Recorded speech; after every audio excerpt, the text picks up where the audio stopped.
Hello everyone, and welcome back to the channel. Today we have a warrior build. It's been some time since I put my brain to the test of creating some builds, and warrior is a profession where I don't play it too often. However, I did realize that warrior was one of my last build videos, but we are going down the road of no longer a beginner build, but now a build that is specified for open world endgame content. It's slightly different. We'll get into it, but this build is focusing on dealing damage first and foremost, but also being a might generator for you and your allies, while also giving them some slight support. I've always really loved the idea of a support warrior, and hopefully we'll see an elite spec in the future that allows warriors to be a bit more strong in that department. But for now, we have some ways to get a little bit more group play out of the warrior. So for my armor, I'm running full Berserkers with Scholar runes. Of course, if you want, actually this one's Valkyrie, I lied. If you want to put some Valkyrie on your gear, if you happen to have legendary armor, you're more than welcome to do that. Or if you are a beginner and you want some more health, go for it. And then I'm running dual axes with a greatsword. For the sigils, I'm taking Sigil of Strength and Accuracy for my greatsword, which is usually my main weapon, and Strength and Rage for my axes.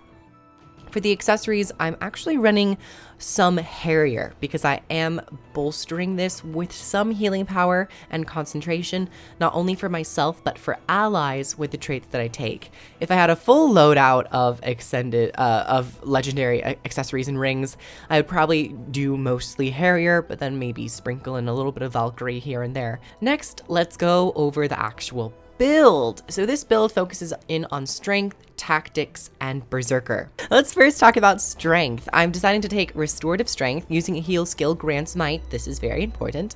I'm also taking great fortitude for extra vitality and ferocity.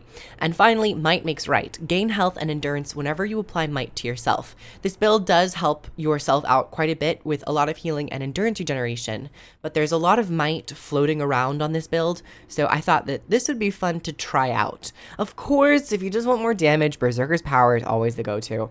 Tactics. I've decided to take Soldier's Comfort in open world and in strike missions for more group play. Soldier's Focus, when you activate your marching orders by using your burst ability, they will now heal you. So basically, every time I use my F1 and I use my weapon skill for the F1, it will heal allies in the 300 radius around me, also generating more might. If you don't want to use this in group play and you're really focused on solo play, Leg Specialist is also a good idea. Next, we have Warrior's Cunning. Once again, slightly more solo play oriented for this trait specifically. This gives me more damage up front and dealing more damage to enemies with Barrier. I would love to see more Barrier on enemies, even throughout the Core and Heart of Thorns game, but in Path of Fire, you do get a lot of use out of this. Empower Allies is a bit more of that group trait choice if you want to give some more straight up power for everyone. Phalanx Strength. This is where you get a lot of your use out of this build, with attention to might generation on yourself, then spreading and bleeding over to your allies, bolstering their damage as well. If you're doing more solo play, Martial Cadence is great to reduce some of your weapon cooldowns. I do want to mention Mending Might, because this is a minor trait, but while it is a minor trait, it can actually be really powerful when you pair it with Might Makes Right. So Might Makes Right gives you healing when you apply might to yourself.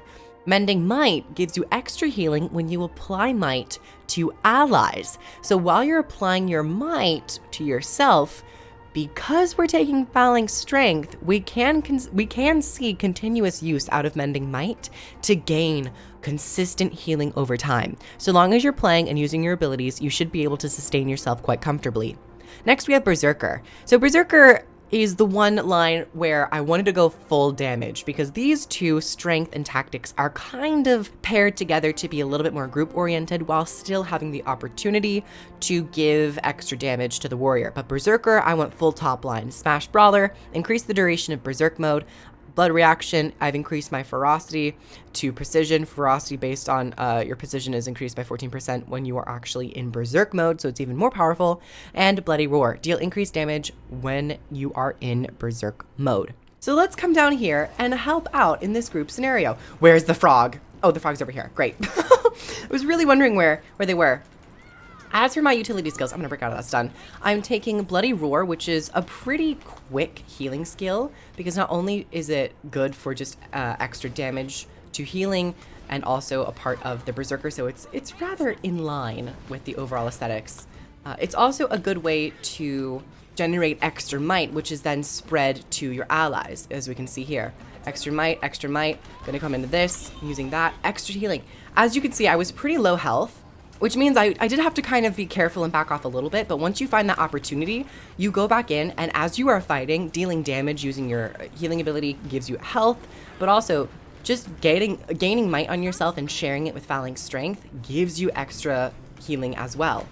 Gonna use a bit more, and even when I use my F1 skill, I'm also giving extra health to my allies. So while I'm not a primary healer, I do have moments where I can at least bolster them, just to feel a little bit more comfortable with them staying in fight. And if they don't happen to have their healing skill off cooldown, hopefully it can give them a little bit extra in certain scenarios. However, this boss fight is fairly difficult and hits quite hard, so 1000 healing probably won't do much.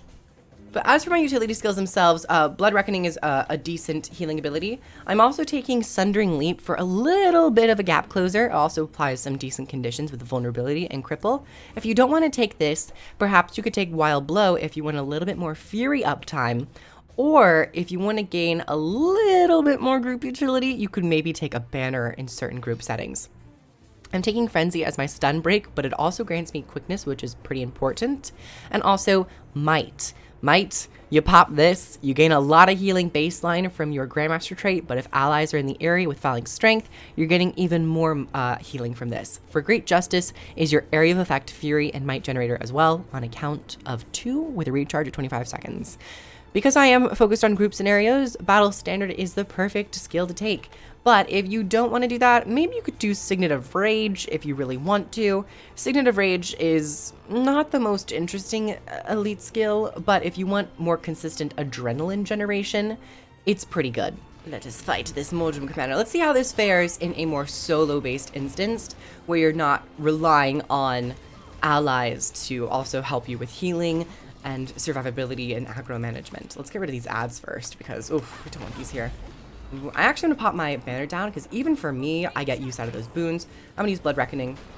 I'm actually gonna swap over to my axe, because it's pretty good, and we're gonna use this ability. As you can see, already decent amount of might and excess healing to keep myself alive and feeling pretty comfortable in these scenarios. Granted, I'm not full tank mode where I have a lot of toughness and vitality. You rely on surviving by killing foes fairly fast, but the might and using might as a healing tool comes in clutch from time to time. Even as you can see here, getting 71, 131, 71, 131.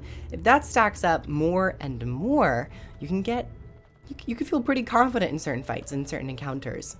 All right, everyone, this was the video for my warrior group support might generator build. Hopefully you enjoyed. I'm really enjoying Guild Wars 2, and I'm very excited for End of Dragons, and I cannot wait to make, hello Itzel, I cannot wait to make more build videos once the elite specs drop. But if you'd like to help support the channel and get early access to videos, you can head on over to the Patreon. If you want to support in other ways, subscribing, liking, comment, and sharing is always well appreciated. I have links down below to pre-order End of Dragons, and thank you all so much for coming, and I'll catch you all in the next one. Bye everyone! Mwah!